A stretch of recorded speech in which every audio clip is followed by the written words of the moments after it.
cast my mind to Calvary, where Jesus bled and died for me. I see his wounds, his hands, his feet, my Savior on that cursed tree. Shalom, jemaat yang Tuhan Yesus kasihi. Sebelum kita memulai ibadah pagi ini, saya akan menyampaikan pengumuman seminggu ke depan GBI BKP Aston. Setiap hari Rabu jam 19, rumah doa via Zoom. Kamis dan Jumat jam 19, kul bersama via Zoom. Sabtu jam 5 pagi ada doa fajar via Zoom.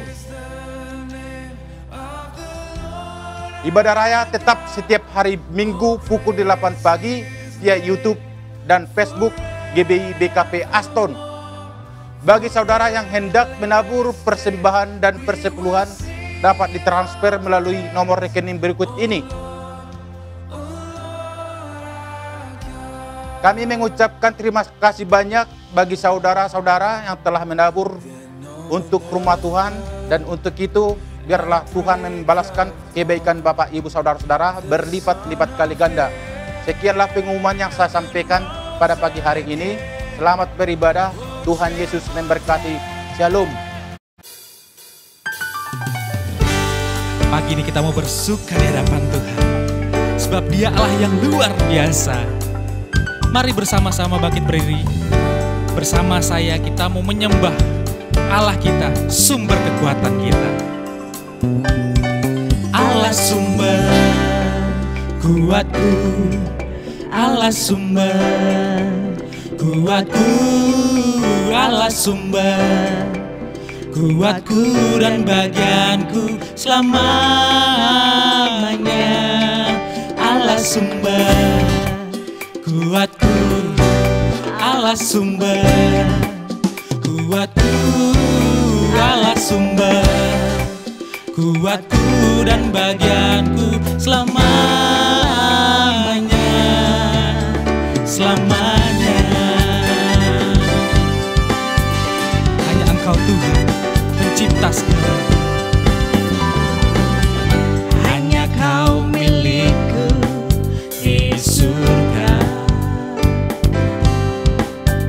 Tiada yang ku ingini di bumi, hanya Kau. Tak ku andalkan kekuatanku, namun yang pasti Kau tetap selamanya. Allah sumber kuatku, Allah sumber kuatku, Allah sumber kuatku dan bagianku selamanya. Allah sumber kuatku, Allah sumber kuatku, Allah sumber kuatku dan bagianku selamanya, selamanya. Mari kita ulangi pujian ini dari awal bersama-sama dengan saya katakan. Hanya Kau milikku di surga. Tiada yang ku ingini di bumi, hanya Kau. Tak ku andalkan kekuatanku,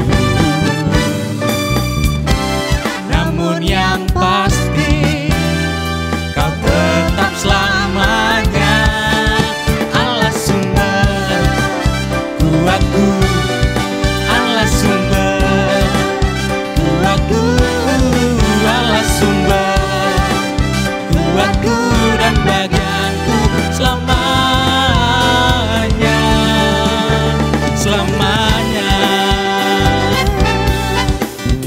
saja yang kita puji dan sembah. Sebab Dia sumber kekuatan kita. Tidak peduli apapun kondisi yang sedang kita alami saat ini, biarlah Tuhan saja menjadi sumber kekuatan kita. Tak kuandalkan kekuatanku, namun yang pasti Kau tetap selamanya. Allah sumber kuatku, Allah sumber kuatku, Allah sumber kuatku dan bagianku selamanya. Allah sumber kuatku, Allah sumber kuatku, Allah sumber kuatku dan bagianku selamanya.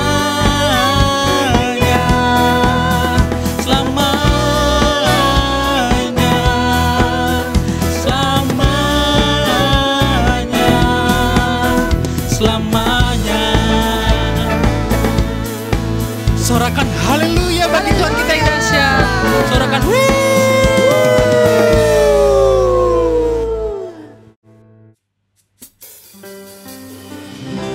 Kami rasakan anugerah yang begitu besar dari kasih-Mu Tuhan. Tak pernah sedetik pun Engkau meninggalkan kami. Bahkan Engkau selalu ada bersama-sama dengan kami. Kekuatan-Mu itu yang menguatkan kami. Kami mau berjalan bersama-Mu Tuhan. Engkau ada bersamaku di setiap musim hidupku.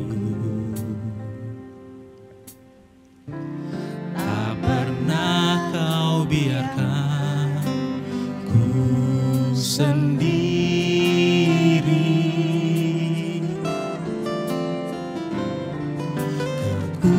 Kekuatan di jiwaku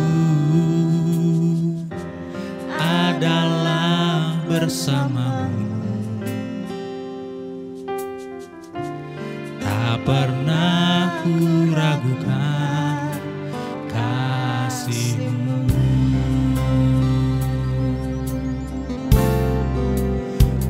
Bersama-Mu Bapa, ku lewati semua.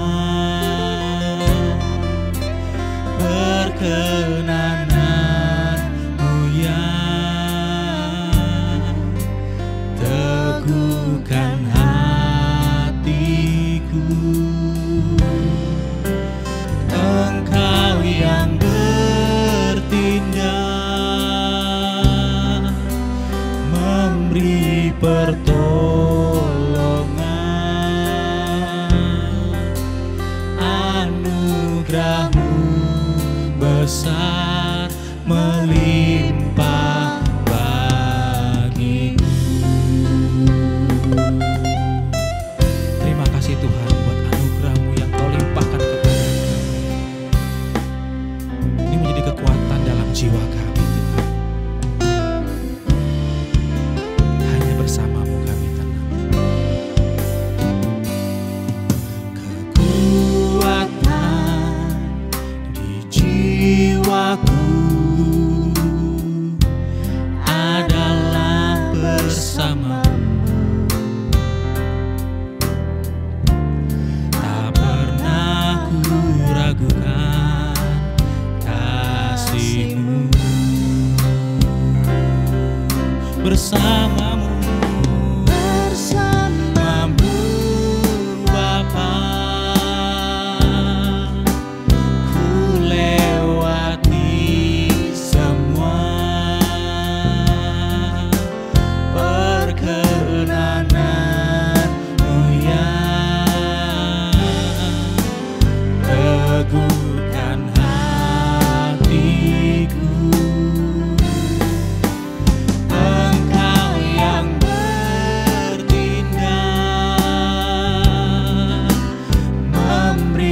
pertolongan. Anugerah-Mu besar melimpah bagiku. Bersamamu Bapa, ku lewati semua perkenanan-Mu ya. Teguhkan hatiku, Engkau yang bertindak, memberi pertolongan.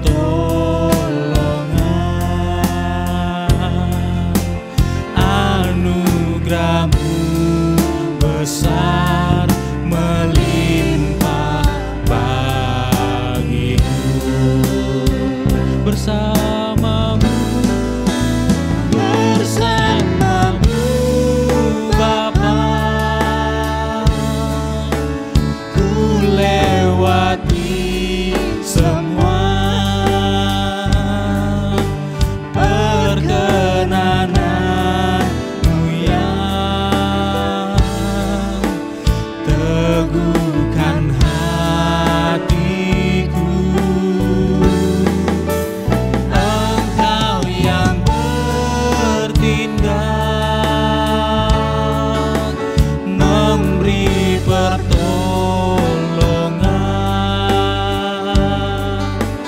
Anugerah-Mu besar melimpah bagiku.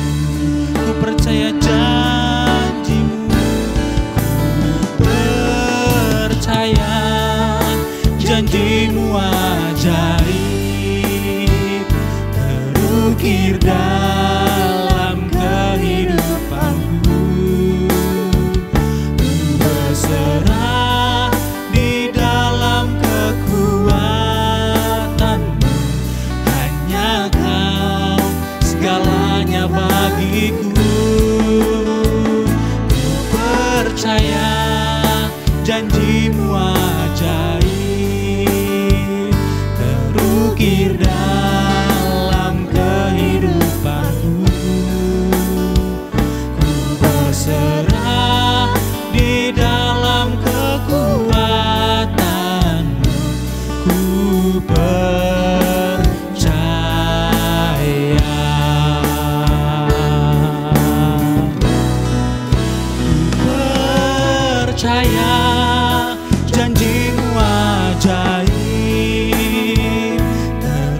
dari apapun yang ada di dunia ini Tuhan. Terima kasih Tuhan.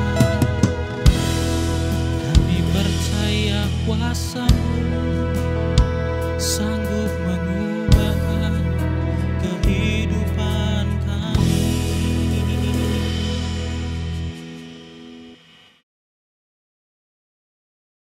Shalom Bapak Ibu Saudara, selamat hari Minggu. Hari ini kita akan membahas mengenai keselamatan yang merupakan studi dari kitab Ibrani tentang justification, sanctification, dan glorification. Atau pembenaran, pengudusan, dan pemuliaan. Sebagai orang percaya, kita bersyukur karena Tuhan telah menyediakan keselamatan dengan sempurna. Kata menyelamatkan dengan sempurna dalam Ibrani 7 ayat 25 berasal dari kata panteles, yang mengandung unsur kesempurnaan, keutuhan, dan finalitas. Hal ini menunjukkan adanya tahapan yang harus kita lalui sehingga mendapatkan kesempurnaan keselamatan. Berikut 3 tahap yang harus dilalui untuk mendapatkan keselamatan yang sempurna. Tahap pertama, justification atau pembenaran. Ini merupakan tindakan yudisial Tuhan, di mana Dia beranugerah dan menyatakan bahwa semua tuntutan hukum yang berkaitan dengan orang berdosa telah Ia penuhi. Pada tahap ini, kita telah diselamatkan dari hukuman dan kutuk dosa. Efesus 2 ayat 8 menunjukkan bahwa pembenaran yang kita terima semata-mata karena kasih karunia Allah dan diterima melalui iman kita. Dalam tahap pembenaran ini, Tuhan Yesus hadir sebagai anak manusia yang tidak berdosa dan hidup benar di hadapan Allah dan manusia. Yesus mati di atas kayu salib, menanggung dosa umat manusia, dan Allah menerima korban itu. Sehingga berdasarkan karya Yesus di kayu salib inilah setiap manusia yang percaya dibenarkan oleh Allah. Jadi, apa yang kita butuhkan pada tahap ini? Iman sebagai respon untuk percaya.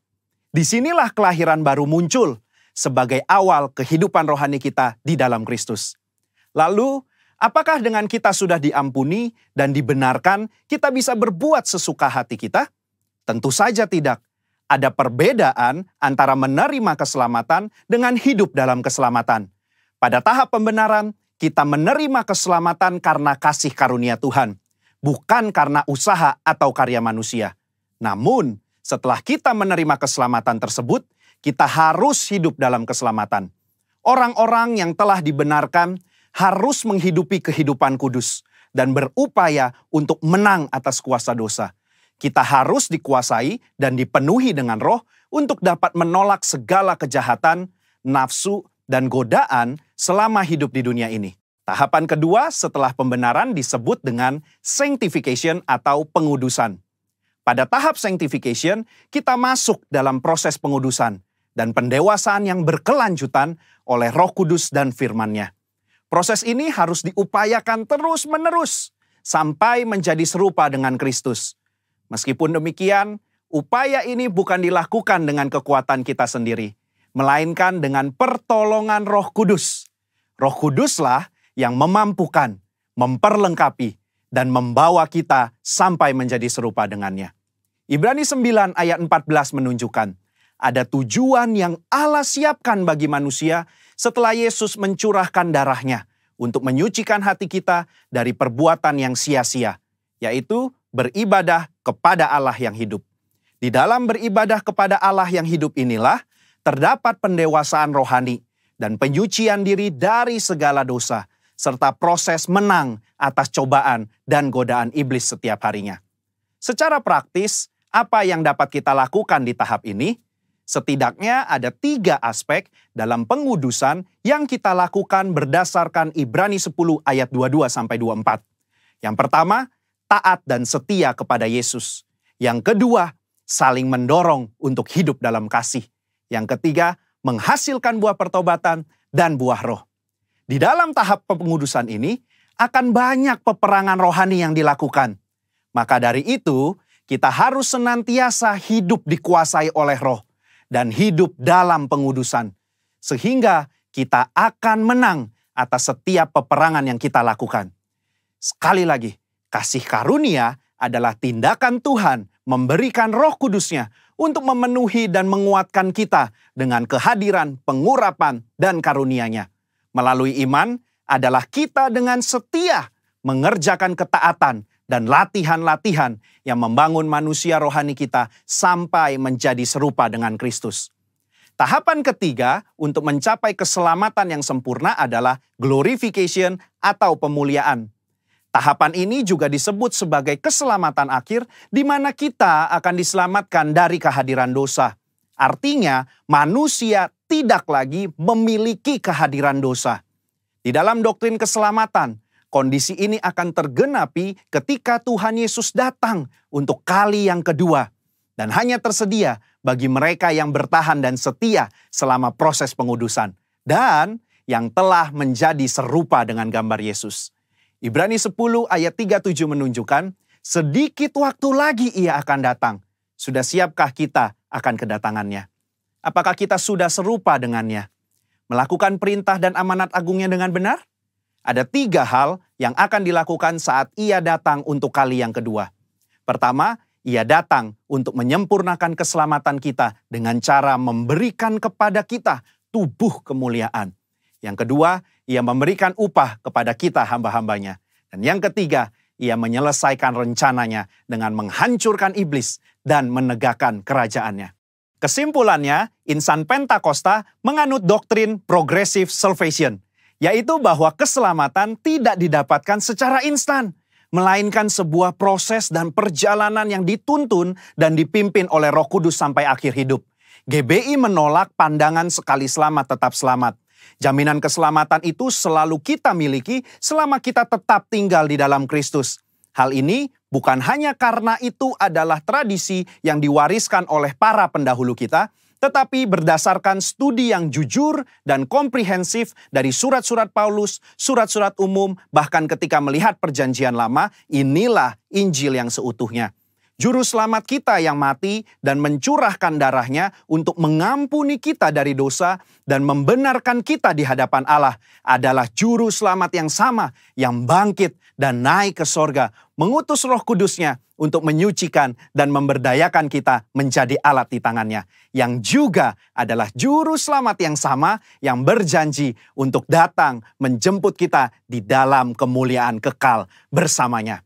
Saudara, untuk penjelasan lebih lengkapnya dari tim teologi kami, jangan lupa buka link yang ada di atas atau scan barcode yang tersedia. Selamat hari Minggu, Tuhan Yesus memberkati.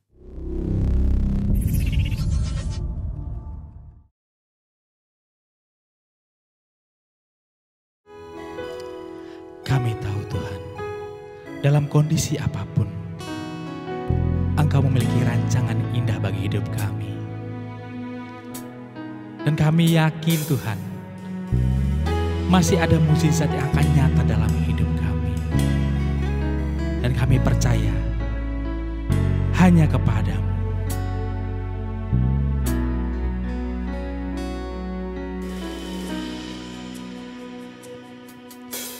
Dia lebih tahu, Dia lebih mengerti segala persoalan yang kau hadapi.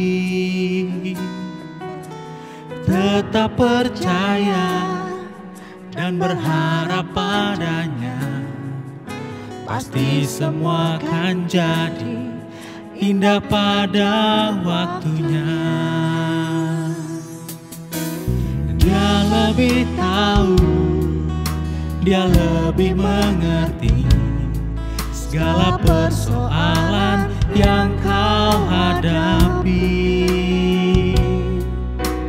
Tetap percaya dan berharap padanya, pasti semua akan jadi indah pada waktunya. Ku percaya rencanamu indah, ku percaya mukjizat kan nyata, sebab dalam segala hal kau bekerja mendatangkan kebaikan bagiku. Ku percaya percaya rencanamu indah. Ku percaya mukjizat kan nyata. Sebab dalam segala hal Kau bekerja, mendatangkan kebaikan bagiku.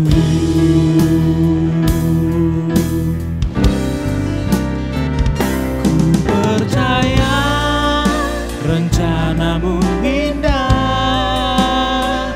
Ku percaya mukjizat kan nyata. Sebab dalam segala hal Kau bekerja, mendatangkan kebaikan bagiku. Mendatangkan kebaikan bagiku.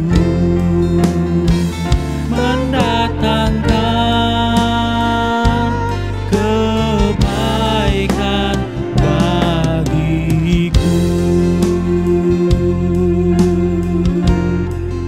Terima kasih Tuhan, terima kasih. Ku percaya. Shalom Bapak Ibu yang kasih oleh Tuhan Yesus Kristus. Selamat pagi, mari kita bersama-sama kembali untuk mendengarkan pesan firman Tuhan di dalam minggu ini, di mana ibadah kita masih ibadah secara online. Mari sebelumnya kita satukan hati kita bersatu di dalam doa. Bapa di dalam surga, kami bersyukur pagi hari ini Tuhan, kalau kami semuanya boleh sehat dan kuat, kami boleh mengikuti ibadah, kami ada di tengah-tengah ibadah gereja GBB KP Aston yang Tuhan kasihi. Setiap jemaat dimanapun mereka berada, di rumah, di perjalanan, dalam berkendaraan, mereka boleh mengikuti ibadah ini. Biarlah kiranya hadirat kuasa Tuhan turun dan melimpah bagi setiap kami, sehingga pagi hari ini Tuhan kami boleh buka hati kami, pikiran kami, sehingga benih firman-Mu jatuh di tanah hati kami yang baik, dan kami boleh menjadi pelaku firman-Mu. Kami sambut firman-Mu di dalam nama Yesus Kristus Tuhan kami. Haleluya. Amin. Bapak Ibu yang dikasihi oleh Tuhan Yesus Kristus, tema khotbah kita pagi hari ini yaitu siapakah yang dibenarkan. Tema ini akan terambil dari Injil Lukas 18 ayat 1 sampai dengan yang ke-8, di mana perikopnya berjudul di sana yaitu perumpamaan tentang hakim yang tak benar. Saya akan bacakan ayat yang pertama. Firman Tuhan berkata demikian. Yesus mengatakan suatu perumpamaan kepada mereka untuk menegaskan bahwa mereka harus selalu berdoa dengan tidak jemu-jemu. Katanya, dalam sebuah kota ada seorang hakim yang tidak takut akan Allah dan tidak menghormati seorang pun. Dan di kota itu ada seorang janda yang selalu datang kepada hakim itu dan berkata, "Bilalah aku terhadap lawanku." Beberapa waktu lamanya hakim itu menolak. Tetapi kemudian ia berkata dalam hatinya, "Walaupun aku tidak takut akan Allah dan tidak menghormati seorang pun, namun karena janda ini menyusahkan aku, baiklah aku membenarkan dia, supaya jangan terus ia datang dan akhirnya menyerang aku." Kata Tuhan, camkanlah apa yang dikatakan hakim yang lalim itu. Tidakkah Allah akan membenarkan orang-orang pilihannya yang siang malam berseru kepadanya? Dan adakah ia mengulur-ulur waktu sebelum menolong mereka? Aku berkata kepadamu, ia akan segera membenarkan mereka. Akan tetapi jika anak manusia itu datang, adakah ia mendapati iman di bumi? Saudaraku kasih dalam Tuhan, di dalam Injil Lukas banyak kali menekankan bicara minimal 3 hal. Yang pertama yaitu berbicara tentang keselamatan semua orang yang percaya kepada Kristus dan juga orang Yahudi dan non-Yahudi. Dan yang kedua adalah juga peran Roh Kudus yang diberikan kepada umat Tuhan. Di mana pada saat masa di mana Yesus Kristus akan meninggalkan para murid, dia juga berpesan akan memberikan Roh Kudus kepada mereka. Dan yang ketiga adalah bicara tentang kehidupan doa dan pengajaran Yesus mengenai doa. Saudaraku kasih dalam Tuhan, saya tidak akan membahas ketiganya sekaligus. Meski ada satu hubungan keterikatan satu dengan yang lain. Akan tetapi saya melihat ada hal yang sangat penting sebagai penekanan firman Tuhan pagi hari ini. Sebagaimana tema khotbah pagi ini, siapakah yang dibenarkan dalam hal perumpamaan yang Yesus Kristus ajarkan pada saat itu. Saudara, kita perhatikan dan kita lihat di dalam ayat yang pertama, firman Tuhan dimulai dengan apa yang Yesus ucapkan demikian. Yesus mengatakan satu perumpamaan kepada mereka untuk menegaskan bahwa mereka harus selalu berdoa dengan tidak jemu-jemu. Di dalam ayat yang pertama ini, Yesus membuka dengan satu kata yang berkata, dia mengatakan, dia mengutarakan, dia menyampaikan, dan dia mengucapkan, yaitu satu perumpamaan kepada mereka. Yaitu kepada para murid. Yaitu juga kepada orang-orang yang ada di sekitar pada saat itu. Dan kemudian, Yesus bukan hanya mengucapkan, akan tetapi juga dia memberikan penekanan dan dikatakan dia menegaskan bahwa mereka, para murid, harus selalu berdoa dengan tidak jemu-jemu. Saudaraku kasih dalam Tuhan, ayat ini mengatakan dan kemudian ayat ini mengatakan dan kemudian diikuti dengan menegaskan, artinya kalimat ini adalah hal yang sangat penting sekali. Saya ulangi, kalimat ayat firman Tuhan ini adalah hal yang sangat penting sekali. Dan yang menjadi perhatian, yang menjadi harus sebuah perhatian kepada para murid pada saat itu. Dan ayat firman Tuhan ini juga menjadi sesuatu yang relevan bagi kehidupan orang Kristen saat ini. Bagi saudara, bagi saya, dan bagi setiap engkau yang mendengar firman pagi hari ini. Mengapa saya katakan relevan saat ini, saudara kasih dalam Tuhan? Begini, saudara kasih dalam Tuhan. Saya mengerti sebagai orang percaya pasti masing-masing kita memiliki pokok-pokok doa. Memiliki satu kerinduan, memiliki satu harapan. Bahkan permohonan-permohonan yang kita mohonkan kepada Allah. Tetapi oleh sebab doa yang belum terjawab, oleh sebab masalah yang belum terselesaikan, oleh sebab masalah belum ada jalan keluar, oleh sebab doa yang belum terjawab, bukankah seringkali orang Kristen masuk dan terjebak dalam satu pikiran-pikiran yang sempit, sehingga mereka berkata dengan ucapan-ucapan yang pesimis. Dan di antara mereka berkata, Tuhan tidak mengasihiku, Tuhan tidak memperhatikanku, Tuhan tidak mendengar seruanku, dan Tuhan tidak menjawab doa-doaku, dan lain sebagainya. Bahkan seakan mereka kehilangan pengharapan. Pagi ini saudara kasih dalam Tuhan, apabila ada di antara saudara yang berkata demikian, engkau yang ada di dalam kondisi yang seperti itu, saya berdoa agar supaya Roh Kudus menjamah hatimu, memperbesar kapasitas rohanimu, sehingga saudara punya satu sikap bersabar dan menantikan pemberian Tuhan. Dan terus berdoa dengan tidak jemu. Katakan amin. Saudara kasih dalam Tuhan, dalam 1 minggu kemarin saya membaca ada 2 berita yang menurut saya cukup sangat memprihatinkan. Kenapa? Satu kejadian yang ada di Pekanbaru dikisahkan bagaimana ada satu rumah tangga karena terjadi pertengkaran, perselisihan, perbedaan pendapat antara suami dan istri. Si suami yang hendak menjual rumah untuk membuka usaha, tapi si istri tidak setuju, sehingga terjadi pertengkaran. Si suami agar untuk menghindari pertengkaran yang lebih besar lagi, dia meninggalkan rumah. Dan kemudian apa yang terjadi setelah dia pulang bekerja, dan dia dapatkan ternyata istrinya di rumah telah menggantung diri. Dan kemudian anak-anaknya 3 orang yang masih 2 tahun dan juga masih bayi. Juga dalam keadaan berbusa, mengeluarkan busa mulutnya. Saudara kasih dalam Tuhan, dan 3 orang ini, si ibu dan 2 anak meninggal, yang satu si bayi, masih dapat diselamatkan dan dirawat. Saudara kasih dalam Tuhan, pertengkaran yang berujung, mengambil satu jalan pintas, Dan kemudian yang kedua juga, belum lama kita dengar juga bagaimana kejadian yang ada di Makassar. Seorang siswi sekolah lanjutan tingkat atas mengambil jalan pintas karena satu hubungan yang putus dengan pacar. Oh, saudaraku kasih dalam Tuhan.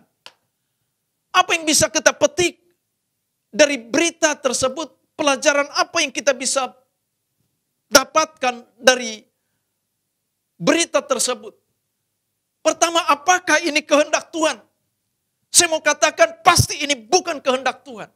Tapi ini adalah keinginan si iblis, keinginan dunia yang ingin menyeret manusia untuk mati dan binasa dan tidak terselamatkan. Pastinya bukan kehendak Tuhan. Saudara kasih dalam Tuhan, dengar baik. Yesus Kristus telah berkorban, dia mati disalibkan demi untuk menyelamatkan umat manusia. Untuk membebaskan mereka, membebaskan kita dari kutuk dosa sehingga tidak diperbudak lagi oleh dosa. Tetapi telah menjadi pribadi-pribadi yang merdeka karena iman percaya kepada Kristus Yesus. Dan dia memberikan hidup bagi saudara dan saya, memberikan hidup bagi kita. Itu hidup yang penuh sukacita dan sejahtera. Katakan amin. Saudara kasih dalam Tuhan, dengar baik. Sukacita dan damai sejahtera yang Tuhan berikan bagi kita. Bukan sukacita damai sejahtera yang dapat dipengaruhi oleh karena faktor apa yang terjadi di luar. Bukan karena faktor situasi kondisi yang kita alami. Akan tetapi karena faktor kita tinggal dan hidup di dalam kerajaan Allah yang tidak tergoncangkan. Yaitu di mana Allah dan firman-Nya berotoritas bagi setiap kita. Di mana Allah berdaulat di dalamnya. Katakan amin. Sehingga kita tunduk dan melakukan apa yang menjadi kehendak Allah. Sehingga kita mengingat dan melihat bahwa sungguh karena Yesus Kristus yang telah memberikan hidup bagi kita, maka kita harus menghargai anugerah keselamatan, kehidupan yang Tuhan sudah berikan bagi kita. Katakan amin. Saudara kasih dalam Tuhan. Kita akan masuk dan lihat kembali ayat-ayat selanjutnya. Kita lihat di dalam ayat yang kedua. Firman Tuhan berkata demikian, saudara kasih dalam Tuhan. Katanya, dalam sebuah kota ada seorang hakim yang tidak takut akan Allah dan tidak menghormati seorang pun. Dan di kota itu ada seorang janda yang selalu datang kepada hakim itu dan berkata, belalah aku terhadap lawanku. Beberapa waktu lamanya ia berkata dalam hatinya. Beberapa waktu lamanya hakim itu menolak. Tetapi kemudian ia berkata dalam hatinya, walaupun aku tidak takut akan Allah dan tidak menghormati seorang pun, namun karena janda ini menyusahkan aku, baiklah aku membenarkan dia supaya jangan terus saja ia datang dan akhirnya menyerang aku. Saudaraku kasih dalam Tuhan, perhatikan. Untuk menjelaskan, Yesus seringkali dan banyak kali untuk menjelaskan suatu maksud dan tujuan tertentu kepada para murid, kepada orang-orang di sekitar yang mengikut Yesus. Seringkali Yesus mempergunakan perumpamaan supaya mudah dicerna dan dimengerti orang-orang yang mendengar. Yesus seringkali memberikan pengajaran melalui perumpamaan-perumpamaan untuk memudahkan orang mencerna dan menerima ajaran yang Yesus sampaikan itu. Dan apa yang terkandung di dalam perumpamaan ini adalah menggambarkan kedalaman dan kebenaran ilahi. Seperti di dalam kisah seorang hakim yang tidak takut akan Tuhan ini. Dan juga tidak menghormati siapapun. Dan seorang janda yang terus datang. Yang terus datang. Yang dengan semangat. Tidak pantang menyerah. Dengan gairah dan semangat terus dia datang menghadap hakim itu. Meminta supaya haknya dibela. Dan akhirnya hakim tersebut berpihak dan membenarkan janda ini. Di dalam ayat yang ke-6 dikatakan demikian. Kata Tuhan, camkanlah apa yang dikatakan hakim yang lalim itu. Tuhan menegaskan kembali, camkanlah apa yang dikatakan hakim yang lalim itu. Oh, saudara kasih dalam Tuhan. Yesus ingin memberikan perhatian yang sungguh-sungguh kepada perkataan hakim itu. Perkataan hakim itu adalah satu perkataan yang penting untuk mendapatkan pemahaman yang benar mengenai perumpamaan ini. Dan Yesus sedang membandingkan yang terburuk dari diri manusia dengan yang terbaik dari Allah. Sebab di dalam ayat 7 dikatakan demikian. Tidakkah Allah akan membenarkan orang-orang pilihannya yang siang malam berseru kepadanya? Tidakkah Allah membenarkan orang pilihannya yang siang malam berseru kepadanya? Dengan kata lain, tidak ada seorang pun yang boleh menggambarkan Allah sebagai Tuhan yang tidak berperasaan, sebagai Tuhan yang tidak memperhatikan, sebagai Tuhan yang tidak tergerak hatinya dengan belas kasihan. Artinya adalah jika hakim yang lalim ini saja, yang menurut pengakuan dirinya sendiri, yang tidak takut akan Tuhan dan tidak menghormati seorang manusia pun, dapat mengabulkan permintaan janda ini, apalagi Allah kita, tidakkah ia akan melakukan keadilannya bagi umatnya yang memohon dan berdoa kepadanya siang dan malam. Katakan amin. Mari saudara kasih dalam Tuhan. Perhatikan bagaimana kehidupan doa kita. Di dalam ayat 7b selanjutnya firman Tuhan berkata demikian. Dan adakah ia mengulur-ulur waktu sebelum menolong mereka? Adakah ia mengulur-ulur waktu? Adakah Allah mengulur waktu sebelum menolong mereka? Dan saya mau katakan tentu saja tidak. Sebab mungkin saja Tuhan membiarkan umatnya menunggu. Sebab Tuhan yang pertama, perhatikan, Tuhan hendak melatih kesabaran. Tuhan hendak melatih kesabaran saudara di dalam saudara masuk dalam satu proses menantikan satu jawaban. Apa yang engkau harapkan, apa yang engkau doakan, engkau mohonkan. Tuhan sedang melihat dan melatih kesabaran kita. Yang mengerti katakan amin. Yang kedua, Tuhan ingin menguatkan iman kita. Sebab di dalam setiap proses yang kita jalani, di masa penantian, membentuk kesabaran dalam diri kita. Ini juga akan menguatkan otot-otot iman percaya kita. Iman rohani kita. Sehingga kita tetap kuat. Dan ini membentuk kehidupan kita menjadi satu pribadi yang tangguh. Dan semakin tangguh. Yang ketiga, Tuhan menjawab dengan waktu yang tepat dari Allah. Katakan amin. Jadi apabila saudara kasih dalam Tuhan, sampai saat ini ada permohonan saudara yang belum terrealisasi, maka pahami bahwa Tuhan sedang melatih kesabaran saudara. Tuhan sedang membentuk dan menguatkan otot rohani saudara. Serta Tuhan punya waktu yang tepat untuk menggenapi bagi setiap saudara yang memohonkan permohonan doa dan kerinduanmu dengan tidak putus dan dengan tekun dan terus menerus. Katakan amin. Haleluya. Di dalam ayat selanjutnya, di dalam ayat yang ke-8 berkata demikian. Aku berkata kepadamu, ia akan segera membenarkan mereka. Ini dia. Aku berkata kepadamu, ia akan segera membenarkan mereka. Siapakah yang dibenarkan? Dalam kisah ini saudara kasih dalam Tuhan, jelas seorang janda yang terus saja memohon. Seorang janda yang terus saja meminta pembelaan atas haknya kepada hakim yang tidak benar. Adalah gambaran dari pribadi-pribadi umat Tuhan yang pertama, berdoa dengan tidak jemu-jemu. Berdoa dengan tidak jemu-jemu artinya saudara kasih dalam engkau dengan tekun, bukan berdoa hari ini kemudian esok engkau tidak berdoa.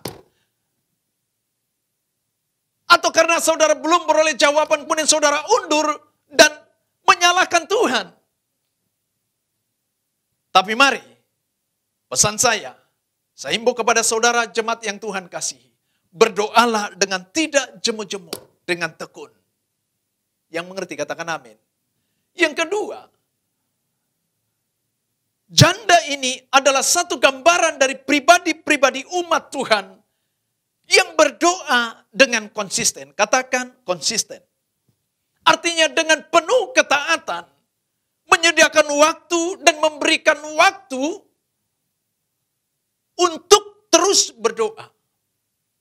Saudara kasih dalam Tuhan, bagi saudara yang selama ini engkau menyepelekan bicara tentang doa, mari dengar baik.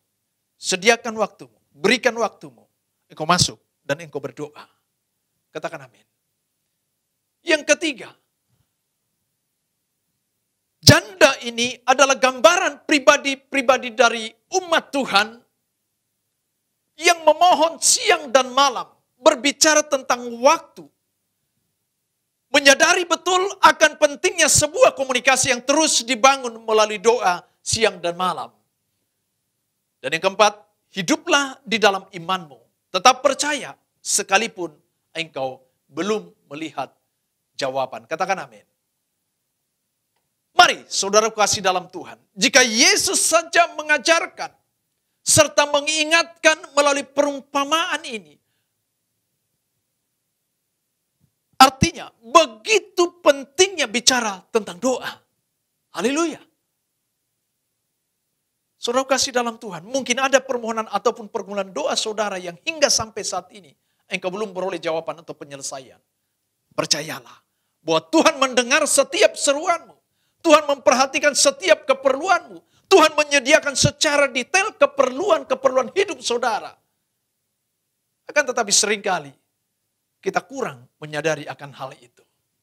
Itu sebabnya janganlah lelah. Apalagi berhenti untuk berseru kepadanya. Tuhan hanya sejauh doa kita. Amin. Maranatha, Tuhan Yesus memberkati kita. Mari, saya jemput saudara untuk kita berdiri dan kita akan tutup doa dan juga kita akan nyanyikan satu pujian ini. Tuhan sejauh doa. Yesus hanya sejauh doa. Biarlah kiranya pujian ini menjadi berkat bagi setiap kita.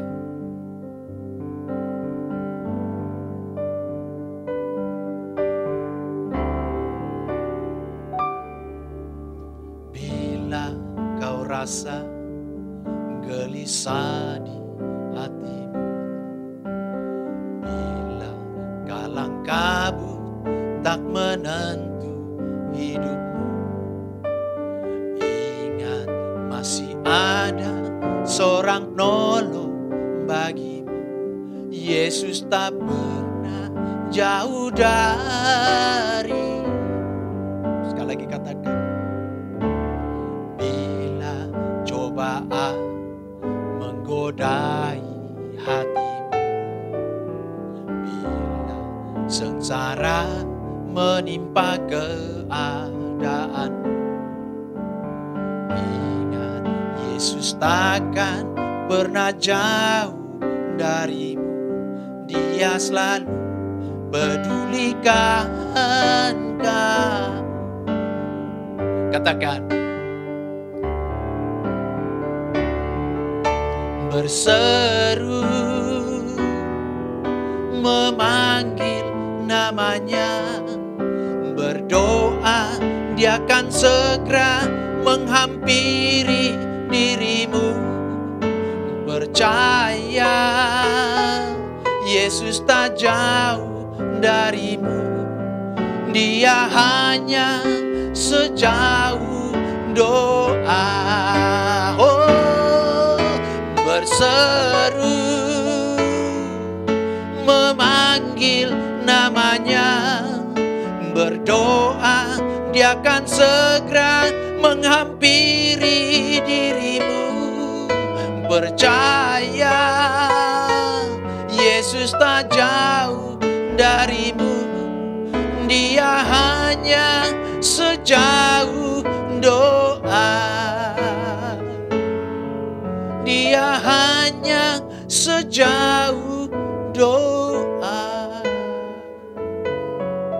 Dia hanya sejauh doa.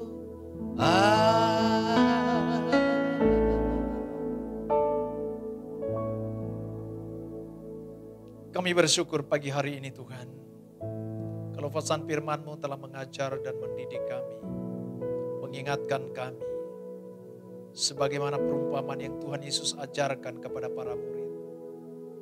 Kisah seorang janda yang tidak menyerah untuk meminta pembelaan haknya kepada hakim yang tidak benar. Bapa di sorga, dengan satu tekad, semangat dan gairah antusias dari setiap kami, mengingatkan kami pagi hari ini, agar supaya kami terus membangun hidup kami, untuk memiliki satu pola hidup berdoa, sebagaimana apa yang Yesus Kristus katakan dan ucapkan, supaya berdoa dengan tidak jemu-jemu. Sehingga kami percaya Tuhan, setiap permohonan yang telah kami naikkan dengan kesungguhan hati kami, Engkau Allah yang mendengar, memperhatikan. Engkau Allah yang menggenapkan, menjadikannya nyata dalam kehidupan kami. Bagi setiap jemaat Tuhan, apabila di antara saudara yang hingga sampai saat ini ada permohonan doamu yang belum terkabulkan, dengar baik, Tuhan telah mengajar pagi hari ini, membentuk agar supaya kita menjadi pribadi yang sabar, membentuk kerohanian saudara dan saya, supaya kita tangguh di dalam iman percaya kita. Sebab kita mengerti, Tuhan yang punya waktu yang tepat, merilis, memberikan apa yang menjadi kebutuhan, keperluan, kerinduan setiap doa yang telah kita naikkan. Terima kasih Tuhan, pagi hari ini berseru, memanggil namanya, berdoa, Dia akan segera menghampiri dirimu. Percaya, Yesus tak jauh darimu. Dia hanya sejauh doa. Dia hanya sejauh doa. Amin, amin, amin. Puji Tuhan. Baik, saudara kasih dalam Tuhan, mari terus kita bangun manusia rohani kita di situasi kondisi yang sulit hari-hari ini. Mari jangan pernah lelah, jangan pernah undur, jangan pernah takut, jangan pernah menjauh daripada Tuhan. Pesan firman Tuhan pagi hari ini Yesus ajarkan kita untuk kita terus berdoa dengan tekun. Amin. Saudara kasih dalam Tuhan, terus jaga kesehatan saudara, supaya Tuhan berikan kita usia panjang. Di tengah-tengah usia yang panjang ini, kita mengisi hidup kita untuk mempermuliakan nama Tuhan. Amin. Saudara kasih dalam Tuhan, mari terus doakan kondisi keadaan kota bangsa kita, agar supaya bangsa ini terus dipulihkan, alami pemulihan daripada Tuhan.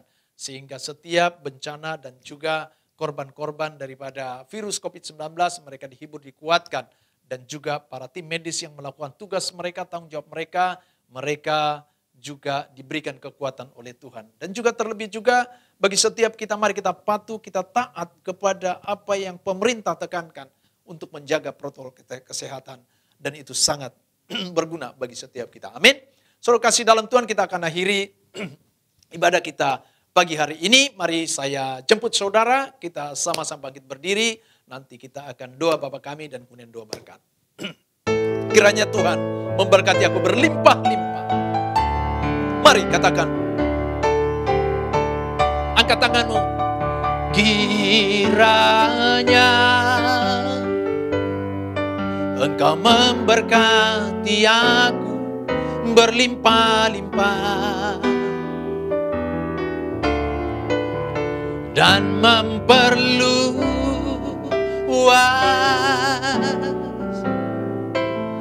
daerahku, dan kiranya tanganmu menyertai aku dan melindungi aku daripada malapetaka, sehingga kesakitan tidak menimpa aku.